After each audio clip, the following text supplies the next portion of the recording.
9 స్థానాలకు లోక్సభ అభ్యర్థులను, 50 స్థానాలకు అసెంబ్లీ నియోజకవర్గ సమన్వయకర్తలను వైసీపీ పార్టీ ప్రకటించింది.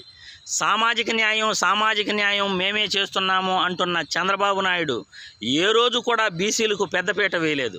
కానీ జగన్మోహన్ రెడ్లకు ఇచ్చిన సీట్లలో 7 మందిని తీసేసి బీసీలకు, ఎస్సీ, ఎస్టీలకు సీట్లు ఇచ్చాడు. 50 మంది ప్రకటించిన అభ్యర్థులలో 14 మంది ఎస్సీలు, 3 ఎస్టీలు, 16 మంది బీసీలు, 4 మైనార్టీలు, 13 మంది ఓసీలు, 7 మంది రెడ్ల అభ్యర్థులకు ఉద్వాసన పలికి బీసీలకు, ఎస్సీలకు జగన్మోహన్ రెడ్డి సీట్లు ఇవ్వడం జరిగింది.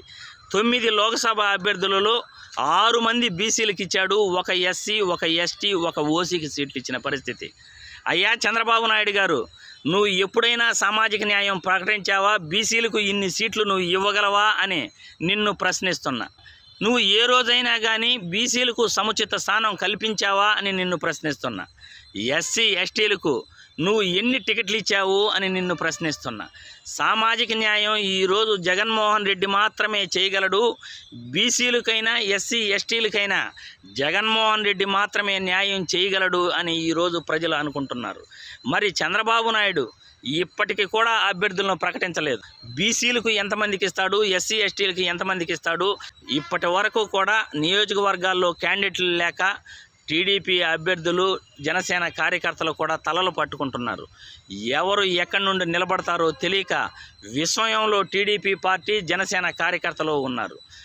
అసలు టీడీపీ పార్టీలో టికెట్ కావాలంటే 150 కోట్లు ఎంపీకి, 100 కోట్ల వరకు అసెంబ్లీ నియోజకవర్గ అభ్యర్థికి ఇవ్వాలి అని పార్టీ నిర్ణయించుకుందట.